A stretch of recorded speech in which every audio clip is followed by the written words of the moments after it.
बातम्यामध्ये सदैव अग्रस्थानी आणि महाराष्ट्रातही नंबर 1।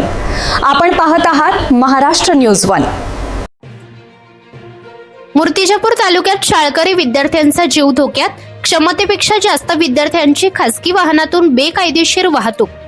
अकोला जिल्ह्यातील मूर्तिजापूर तालुक्यात ग्रामीण भागातील शाळकरी विद्यार्थ्यांना दररोज घरापासून शाळेपर्यंत अक्षरशः जीवघेणा प्रवास करावा लागत आहे। कानडी, धोत्रा, अंभोरा, लाखपुरी, गोरेगाव, सालतवाडा, हातगाव आदी गावांमधून हजारो विद्यार्थी खासगी इंग्लिश माध्यमांच्या शाळांमध्ये जाण्यासाठी खासगी वाहनांवर अवलंबून आहेत। विशेष म्हणजे या वाहनातून शालेय विद्यार्थ्यांची बेकायदेशीर वाहतूक केली जात असून वाहनांच्या क्षमतेपेक्षा कितीतरी अधिक विद्यार्थी भरभरून प्रवास केला जात आहे। शाळेच्या वेळेआधी पोहोचण्याच्या नादात चालक राष्ट्रीय व राज्य महामार्गावरून सुसाट वेगाने वाहने चालवत असल्याने मोठ्या अपघाताची शक्यता नाकारता येत नाही। एखादा विद्यार्थी या प्रवासी वाहनातून खाली पडल्यास त्याच्या जीवावरही बेतू शकते, अशी भीती पालकवर्ग व्यक्त करत आहेत। सदर वाहने शाळकरी विद्यार्थ्यांची असल्याने परिवहन विभाग व वाहतूक पोलीस याकडे जाणीवपूर्वक दुर्लक्ष करत असल्याचा आरोप होत आहे। त्यामुळे एखादा दुर्दैवी अपघात घडल्यानंतरच प्रशासन जागे होणार का, असा संतप्त सवाल नागरिक उपस्थित करत आहेत। शासनाकडून शाळकरी विद्यार्थ्यांसाठी विविध सुविधा उपलब्ध करून दिल्याचा दावा केला जातो। एसटी महामंडळाकडूनही विद्यार्थ्यांसाठी बसेस सुरू केल्याचे सांगितले जाते, मात्र प्रत्यक्षात बसेसची तीव्र कमतरता असल्याने ग्रामीण भागातील विद्यार्थ्यांना वेळेवर बस सेवा मिळत नाही। परिणामी मुलामुलींना खासगी असुरक्षित वाहतुकीवर अवलंबून राहावे लागत असून त्यांचा जीव धोक्यात येत आहे। ही धोकादायक परिस्थिती कायमस्वरूपी थांबवावी, खासगी वाहनांवर तातडीने कार्यवाही करावी, तसेच ग्रामीण भागासाठी पुरेशा शालेय बसेस उपलब्ध करून द्याव्यात, अशी ठोस मागणी विद्यार्थी व पालक वर्गाकडून करण्यात येत आहे।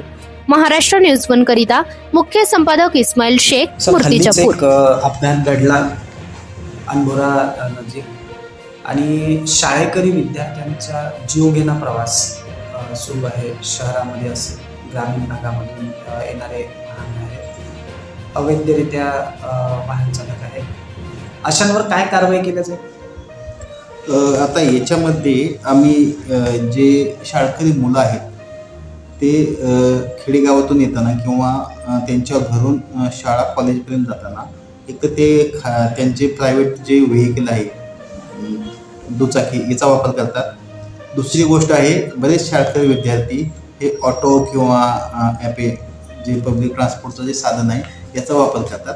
तर याच्यामध्ये आम्ही दोन गोष्टी ऑब्झर्व केलेल्या आहेत की दुचाकी चालवताना बऱ्याच विद्यार्थ्यांच्याकडे लायसन नाही आहे किंवा ते 18 वर्षापेक्षा कमी आहे। तर यामध्ये आम्ही 2 लेअर कारवाईची पद्धत आहे, ती 2 स्तरीय पद्धत आम्ही अवलंबत आहोत।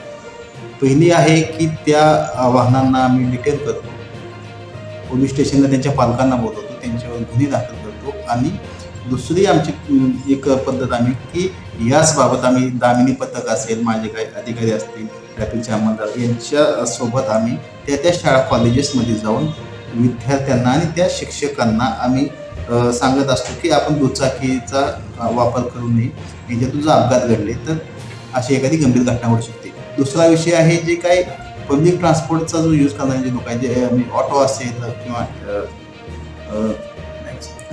मॅक्झिमम असे वाहनं असतील, तर याच्यामधून बऱ्याच वेळा म्हणजे त्यांना जे व्हॅलिड परवाना आहे त्यापेक्षाही जास्त प्रमाणामध्ये त्याच्यामध्ये विद्यार्थ्यांचा भरणा करून ती वाहतूक करतात।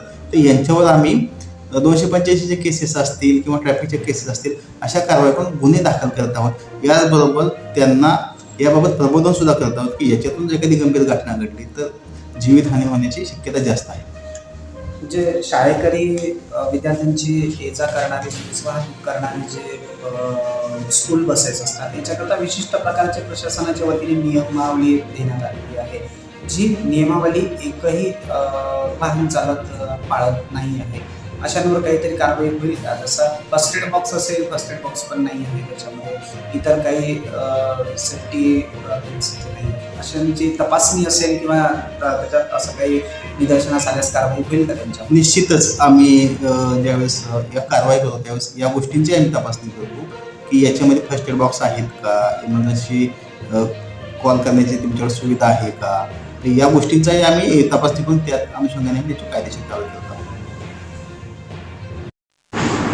या बातमीचा व्हिडिओ तुम्हाला आवडला असल्यास व्हिडिओला लाईक करा, शेअर करा आणि महाराष्ट्र न्यूज 1 या न्यूज चॅनलला सबस्क्राईब करा.